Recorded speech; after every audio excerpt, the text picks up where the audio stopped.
তাহলে সবচেয়ে তার সমস্যা হবে, প্রথমত তার শরীরে হবে, চোখে যা হবে, এবং এটা যদি কেউ ইনহেল করে তার ফুসফুসে সমস্যা হবে। এবং এক সময় দেখা যাবে, এখন দেখা যাবে না, এবং সিভিয়ার পজিশনে চলে গেলে তখন এটা মানে সেখান থেকে ফেরা আসা খুবই কঠিন।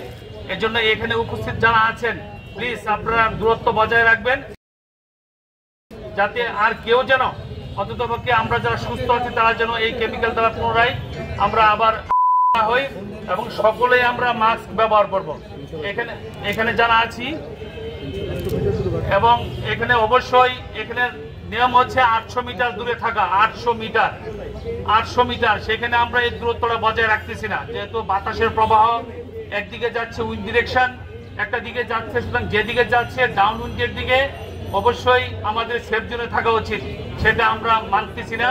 এজন্য কিন্তু আমরা অনেকেই হওয়ার সম্ভাবনা আছে।